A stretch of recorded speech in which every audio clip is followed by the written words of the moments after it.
Bienvenidas, bienvenidos a esta nueva entrevista Hay Derecho. Hoy nos autoentrevistamos. ¿Por qué? Porque hemos lanzado un informe de investigación de datos en el que se pone de relieve cómo vamos en términos de mérito y capacidad en la designación de los altos directivos de las empresas y otras entidades del sector público. Se trata del dedómetro de Hay Derecho, una investigación que no tiene otra de referencia genuina de esta organización. Se realizó en el año 2019 para investigar cuál era la situación de mérito y capacidad de quienes dirigían las empresas y otras entidades del sector público estatal y que después ha avanzado en el nivel autonómico. La Comunidad de Madrid y la Comunidad Valenciana han sido en esta fase las elegidas. Se estudia un periodo de 10 años y tengo conmigo a quienes son los máximos responsables y artífices de esta investigación. Estamos con Elisa de la Nuez, secretaria general de Hay Derecho y directora de la investigación, y con Javier Zamora, el principal investigador y miembro del equipo de Hay Derecho. Vamos a hincarle el diente y en primer lugar quiero que Elisa nos expliques por qué ha sido necesario adentrarnos en la investigación de esta materia. Bueno, yo creo que ha sido necesario porque es muy desconocido en el debate público que nuestro sector público debe responder a los principios de mérito y capacidad, ¿no? Que son unos principios que están en la Constitución y también en el Estatuto Básico del Empleado Público. ¿Esto qué quiere decir? Que para seleccionar bien a los máximos directivos del sector público hay que reunir determinados requisitos. A veces, excepcionalmente, sí que esos requisitos están previstos en la normativa, pero la mayor parte de las veces no. Entonces, ¿qué es lo que hemos intentado hacer con el dedómetro? Bueno, pues establecer cuáles serían esos criterios o esos indicadores objetivos para poder seleccionar bien a esos directivos. ¿En qué nos hemos fijado? Por supuesto en la formación, nos hemos fijado también en la experiencia profesional, nos hemos fijado en la experiencia de gestión previa, sobre todo en relación con el ámbito en el que se va a desarrollar esa actividad directiva. En definitiva, hemos hecho algo parecido a lo que haría, digamos, un headhunter, ¿no? Un sistema de selección de recursos humanos en un sector privado, que es intentar ver cuáles serían los criterios para tener al mejor directivo posible, teniendo en cuenta un poco el ámbito de actuación, el presupuesto, el número de empleados que tiene esa entidad pública. Cuando hablamos de sector público, Elisa, ¿de qué estamos hablando? ¿De qué tipo de entidades? Para quienes no son expertos en la materia y nos están escuchando.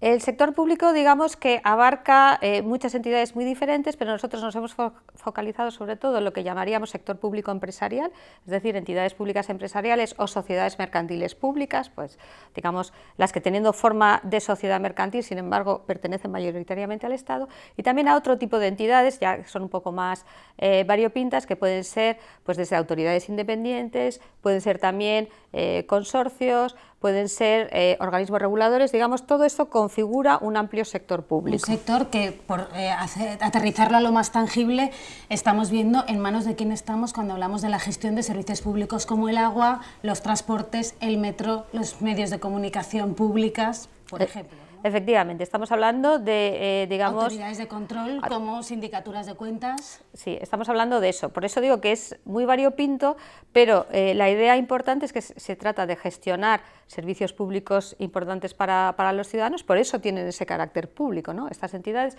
se tratan también, como has dicho, de organismos que tienen funciones institucionales importantes de control, de regulación, de defensa de ciertas, digamos, pues yo qué sé, defensa de denunciantes de corrupción, es decir, de entidades que el legislador ha decidido que tengan ese carácter público por la trascendencia de las funciones que realizan, ¿no? Y por tanto es relevante saber qué personas están al cargo de esas entidades.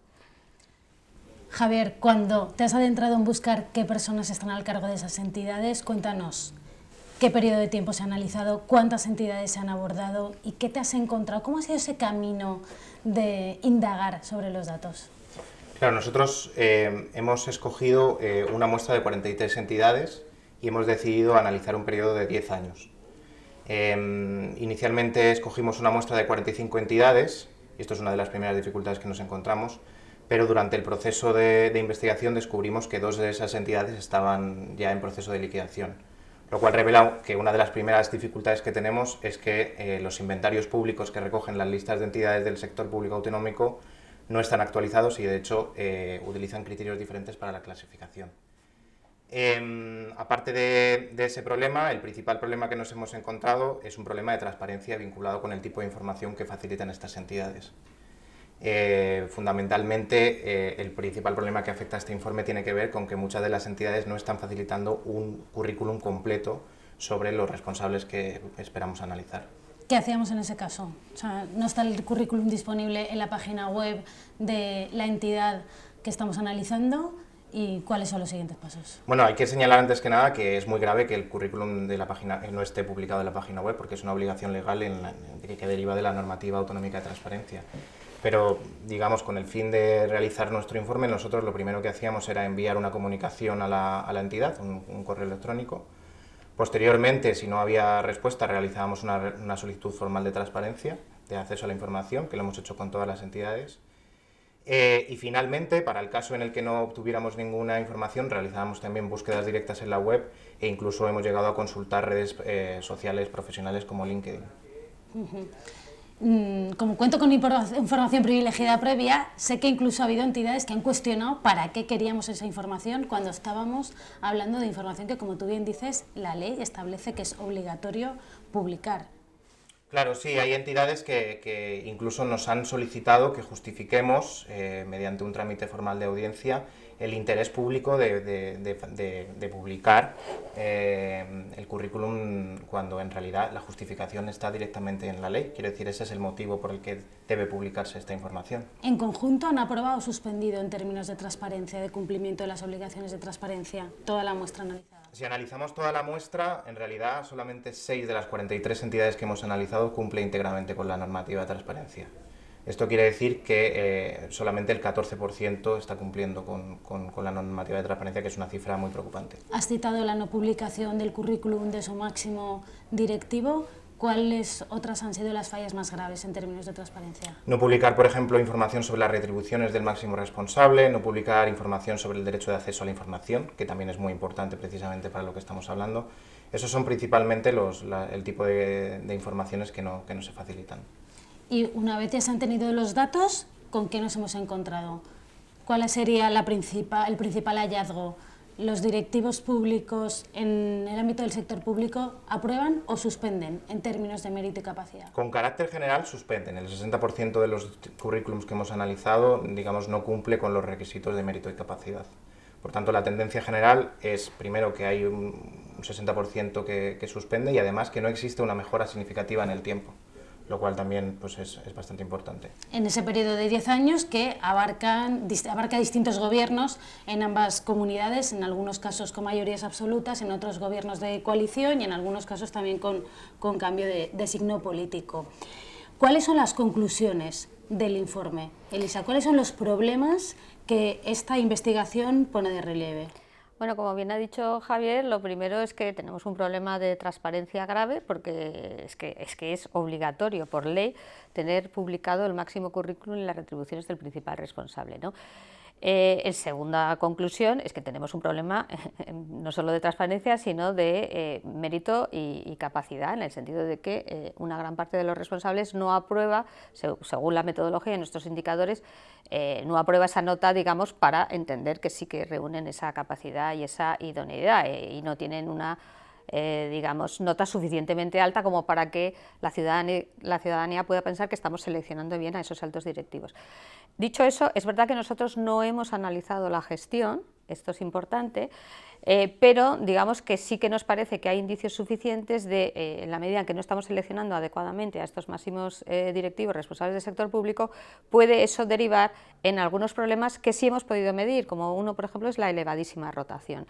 ¿Esto qué quiere decir? Pues que al final la permanencia o no en este puesto directivo de estos principales responsables está vinculado a ciclos políticos, ¿no? Cambios de gobierno, cambios de mayorías, cambios en las consejerías responsables, por tanto no está vinculada a, digamos, el buen hacer o el mal hacer profesional, lo cual yo creo que ya es una conclusión importante.